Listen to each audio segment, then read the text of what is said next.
नमस्कार तथा सुप्रभात। काया कैरनमा तपाईलाई साथी दिपा तिमल सिन्हासँगै मिलन तिमिल सिन्हाको स्वागत छ। काया कैरन उज्यालो रेडियो नेटवर्कसँगै उज्यालो अनलाइन र मोबाइल एप्लिकेशनबाट एकसाथ प्रसारण भइरहेको छ।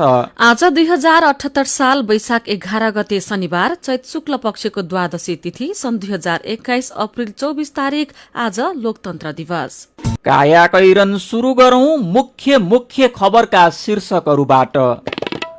कोरोना संक्रमण बढ़िरहँदा स्वास्थ्य मापदण्डमा हेलचक्राई, रुसी खोप ल्याउने तयारी, भौतिक दूरी कायम हुन नसक्दा बालबालिका र युवामा पनि संक्रमण फैलिँदै। राज्य चाहिँ अलिकति संवेदनशील नभएको हो कि एकातिर प्रोटोकल छ चाहिँ हामी एक आपसमा चाहिँ दूरी कायम गरेर हिँड्नु बाँच्नु बस्नु भन्ने, अर्कोतिर चाहिँ स्कुलका कक्षाहरू सानसानो कक्षामा 40-50 जना विद्यार्थी, यो त प्रोटोकलै मिलेन। लोकतन्त्र स्थापना भएको 15 वर्षमा दलहरू अझै लय बिराउँदै संसदीय प्रणाली र सार्वजनिक सेवा प्रवाह लगायतका विषयमा देखिएका विकृति उस्तै। नयाँ धरहरा आधुनिक सुविधायुक्त र बलियो आज उद्घाटन भए पनि तत्कालै अवलोकन गर्न भने नपाइने। भारतमा पहिलो पटक एकै दिन झण्डै 2 लाख जनाले कोरोनालाई जिते, गम्भीर बिरामी बढेसँगै अस्पताल भरि भराउ, अक्सिजनको अभाव बढ्दो।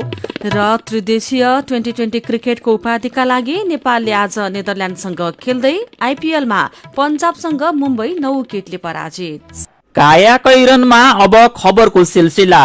देशभर दैनिक 2500 जनाको हाराहारीमा कोरोना भाइरस संक्रमित थपिँदै गए पनि हेलचक्राइ धेरै बढेको पाइएको छ। यही अवस्थामा संक्रमण थपिँदै गए अहिले रहेको स्वास्थ्य संरचनाले धान्न नसक्ने सरकारले प्रश्न पारिसकेको छ। तर कोरोना रोकथामको अचूक उपाय मानिएको भौतिक दूरी कायम, मास्क समुचित प्रयोग र सरसफाई लगायत गर्न धेरै नागरिकले आनाकानी गर्दै आएका छन्। यस्तै नियमनकारी निकाय, सरकार र राजनीतिक दलले समेत जनस्वास्थ्य मापदण्ड पालना उल्लङ्घन गर्दै आएका छन्। अहिले दैनिक जसो शीर्ष नेताले भेला बैठक जारी नै राखेका छन्। देशका मुख्य शहरमा भिडभाड कम हुन सकेको छैन।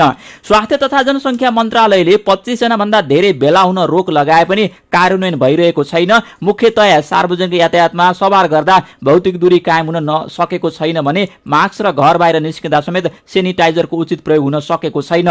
सरकारले जनस्वास्थ्य मापदण्ड जारी गरे पनि कार्यान्वयन फितलो देखिएको छ। विभिन्न मेला जात्रा जारी छन्। विवाह पार्टीमा जनस्वास्थ्य मापदण्ड पालना बिनै भइरहेका छन्। सरकारले समेत मापदण्ड उल्लङ्घन गर्नेलाई कारबाहीको दायरामा ल्याउन सकेको छैन। सरुवा रोग विशेषज्ञ डाक्टर शेरबहादुर पुनले कोरोना संक्रमणबाट बच्नको लागि हेलचक्राइ नगर्न आग्रह गर्नु भएको छ। जनस्वास्थ्यका सामान्य मापदण्ड पालना नगर्दा जोखिमयुक्त वर्ग बाहेकका समूहमा पनि अहिले कोरोना भाइरसको संक्रमण बढ्दै गएको छ। पहिले ज्येष्ठ नागरिक र दीर्घरोगी कोरोनाको उच्च जोखिममा रहेको भनिए पनि अहिले बालबालिका र 40 वर्ष मुनिका उमेर समूहमा संक्रमण फैलिँदो छ। कोरोना भाइरसको जोखिम हुँदाहुँदै पनि भीड़भाड़ कम नहुनु र लापरवाही बढ्नुले अर्को उमेर समूहका नागरिकमा पनि जोखिम बढेको हो। थप जानकारी सहित सुनौ कोरोना क्याप्सुल।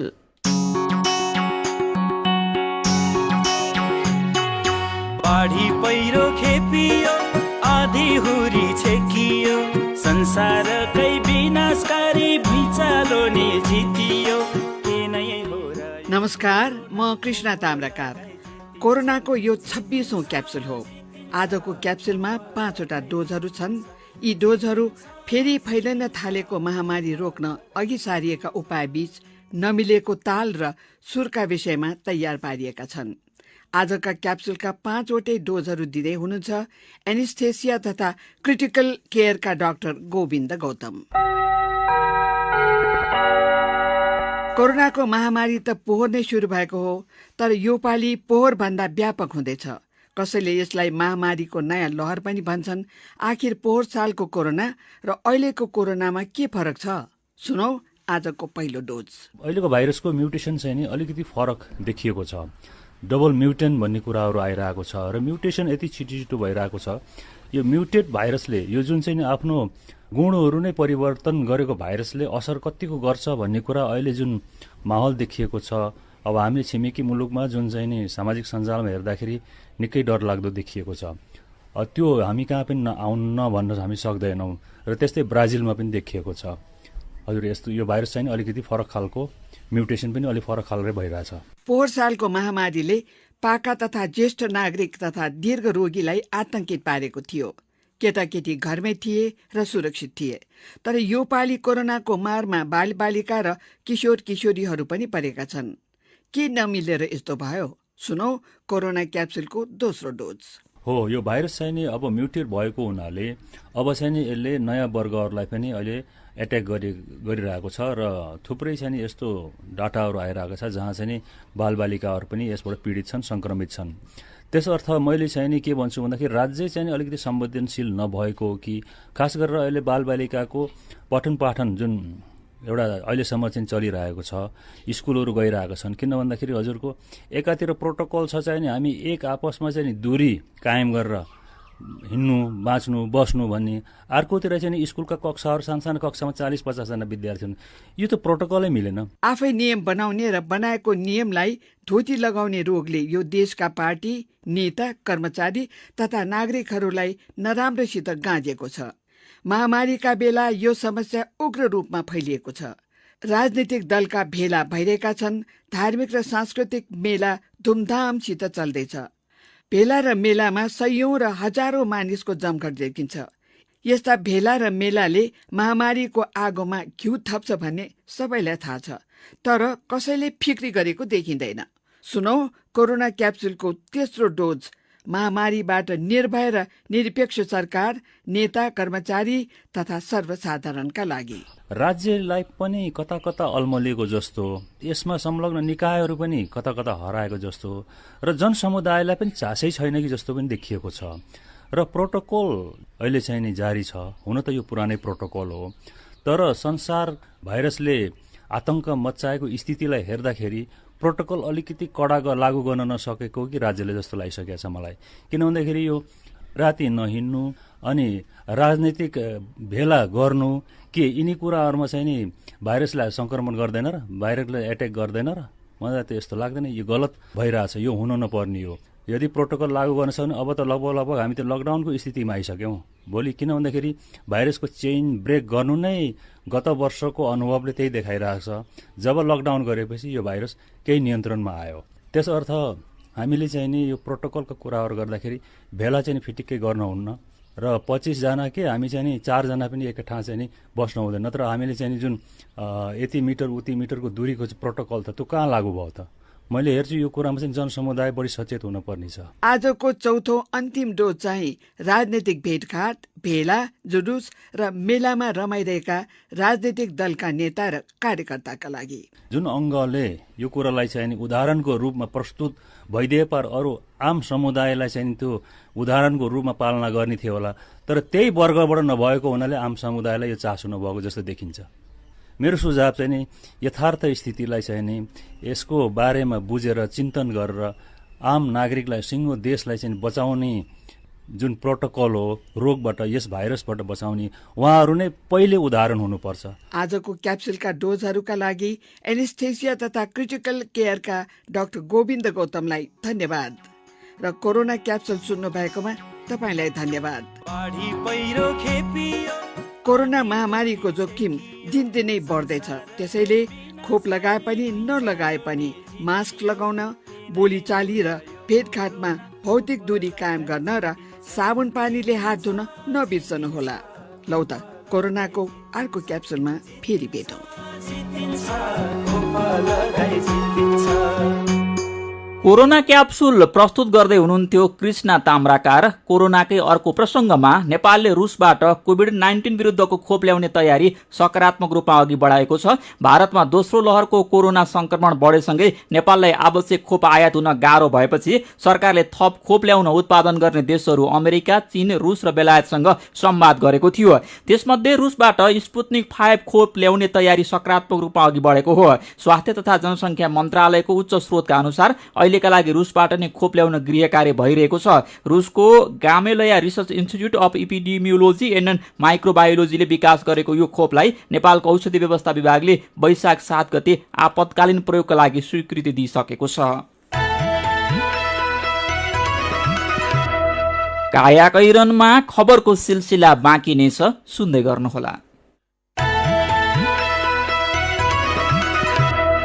उज्यालो रेडियो नेटवर्कसँगै उज्यालो अनलाइन र मोबाइल एप्लिकेसनमा प्रसारण भइरहेको काया कैरनमा तपाईलाई फेरि स्वागत छ।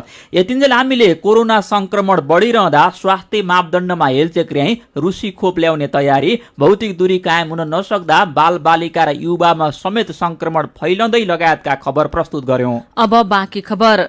2062-63 को जनआन्दोलन सफल हुनुको महत्वपूर्ण आधार थियो विगतमा गरेको गल्ती कमजोरी दोहोर्याउने तत्कालीन 7 राजनीतिक दलको सार्वजनिक प्रतिबद्धता।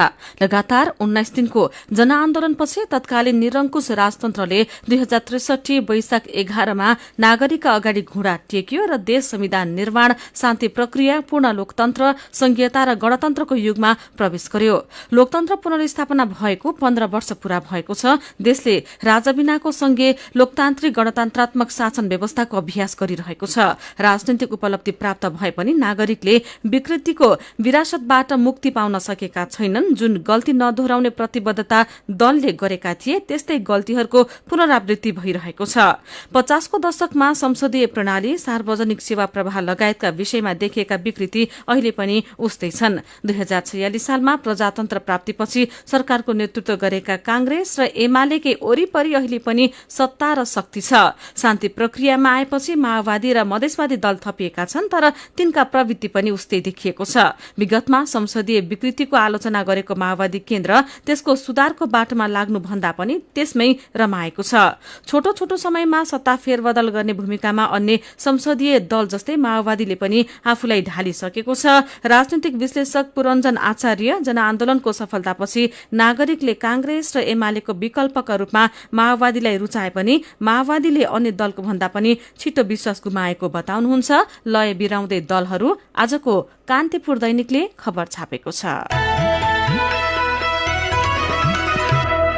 प्रधानमन्त्री एवं नेकपा एमालेका अध्यक्ष केपी शर्मा ओलीले आफूसँग असहमति राखेर समानान्तर गतिविधि गरिरहेका अर्को पक्षका नेताहरूलाई कड़ा कारबाही गर्ने सिलसिलाको सुरुवात गर्नुभएको छ।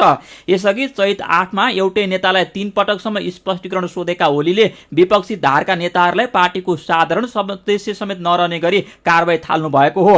गएको वैशाख 3 गते कर्णालीका मुख्यमन्त्री महेन्द्र बहादुर साई विरुद्ध दर्ता भएको अविश्वास प्रस्ताव फेल गराउन फ्लोर क्रस गरेका सांसदहरू प्रकाश ज्वाला, अमर बहादुर थापा, कुर्मराज साई र नन्दन सिंह बुढालाई एमालेले हिजो पार्टीको साधारण सदस्य समेत नरहने गरी कारबाही गरेको छ। यसलाई ओली नेतृत्वको एमालेले कड़ा कारबाहीको रूपमा व्याख्या गरेको छ। एमालेले हिजै माधव नेपाल पक्षका नेताहरूलाई नराखी स्थायी कमिटी गठन गरेको छ।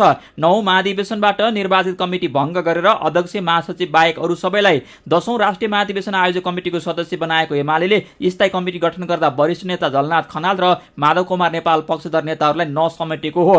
9औं महाधिवेशनबाट निर्वाचित एमालेका 22 स्थायी कमिटी सदस्य मध्ये 11 जना खनाल नेपाल पक्षमा र 10 जना ओलीतिर छन्। उपाध्यक्ष वामदेव गौतम कतै खुल्नु भएको छैन। हिजोको बैठकलाई सम्बोधन गर्दै ओलीले पार्टीलाई एकताबद्ध बनाउन आफू लचिलो भएर माधव नेपाल पक्षसँग भेटघाट गर्दा पनि उनीहरूले पहल नगरेको बताउनुभयो। अनि एमाले नेता माधव कुमार नेपालले भने आफूहरूलाई सांसदबाट बर्खास्त गर्ने अधिकार र हैसियत ओलीमा नभएको बताउनु भएको छ।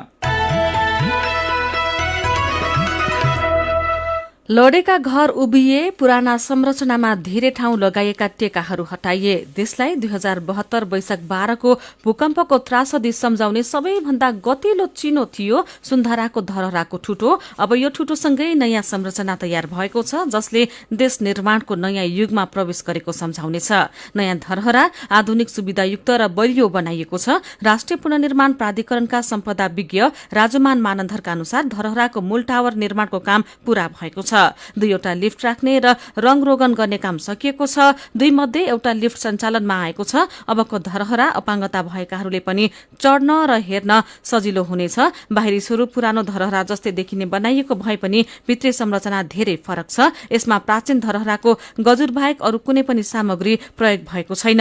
नयाँ धरहरामा फोटो खिच्ने ठाउँ र पानीका फोहरा जस्ता संरचना पनि हुनेछन्। तिनै फोहरा हुँदै संग्रहालय जाने बाटो बनिरहेको छ। 2 तलाको संग्रहालय, गिफ्ट शप, सानो थिएटर आदि पूर्वाधार समेत हुनेछन्। यी सबै सुविधा भने धरहरा क्षेत्रको निर्माण पूरै सकेपछि उपलब्ध हुनेछ।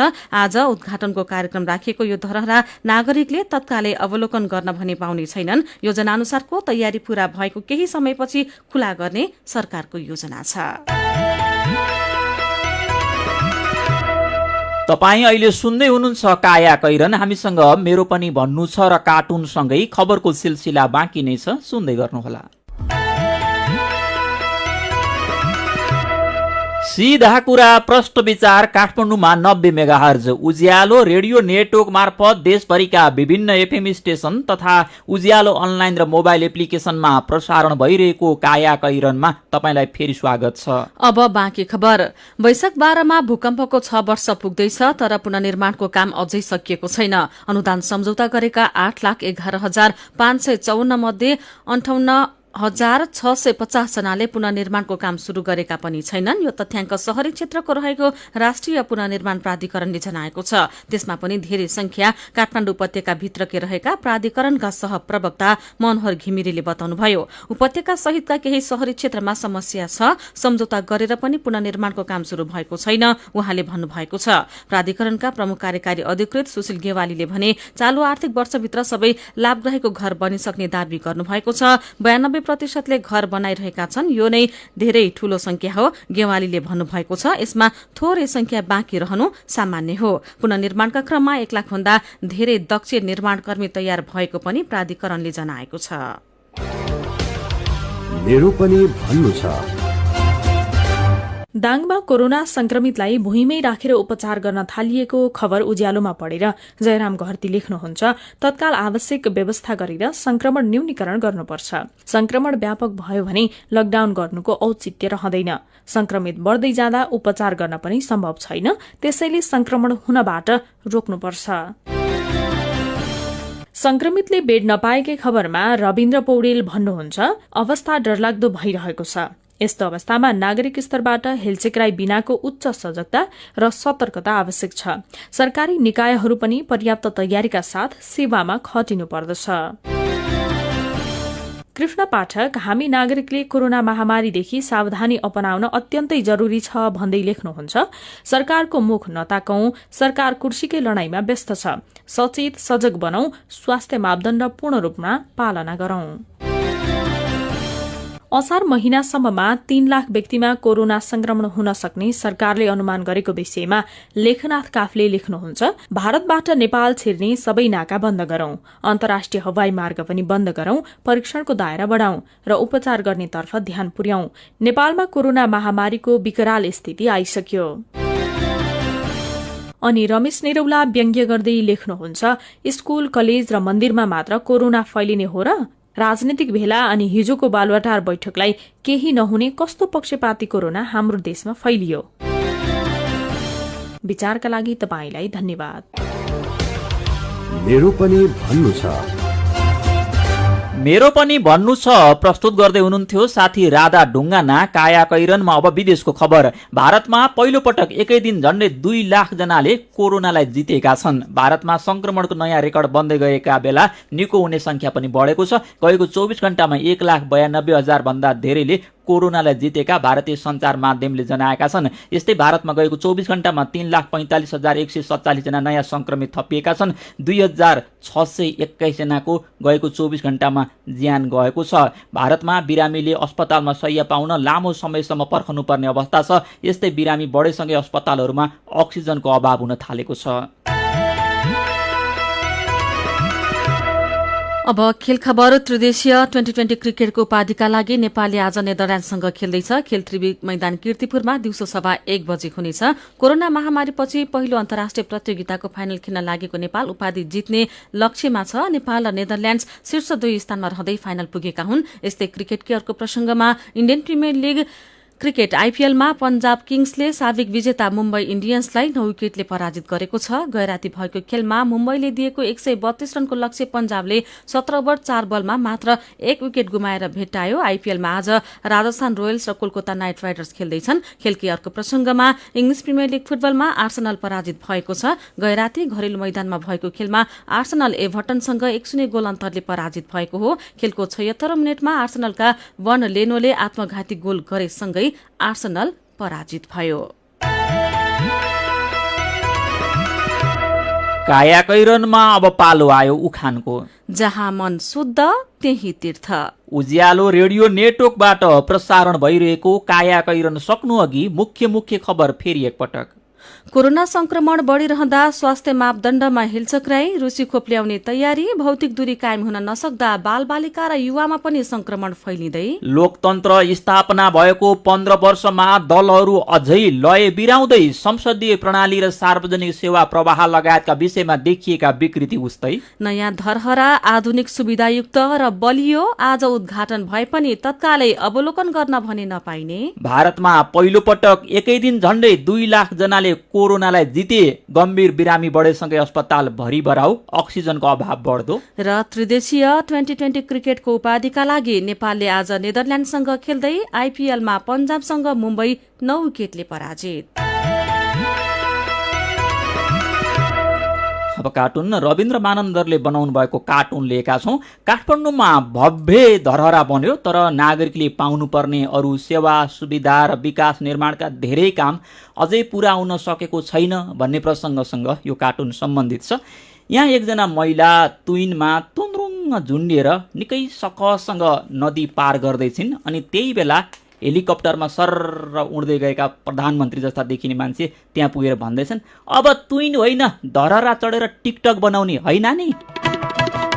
आजको कायाकैरन सकिएको छ। कायाकैरनबाट प्राविधिक साथी प्रवीण श्रेष्ठसँगै दिपा र मिलन बिदा माग्छौँ। कायाकैरन सुन्नु भएकोमा तपाईँलाई धन्यवाद। उज्यालो मोबाइल र अनलाइनमा प्रसारण भइरहेका रेडियो र अनलाइनका सामग्री भाइबरमा पनि उपलब्ध छन्। कोरोनाको संक्रमणबाट बच्न घर बाहिर निस्कने बेला मास्क लगाउन नबिर्सौँ। नमस्कार।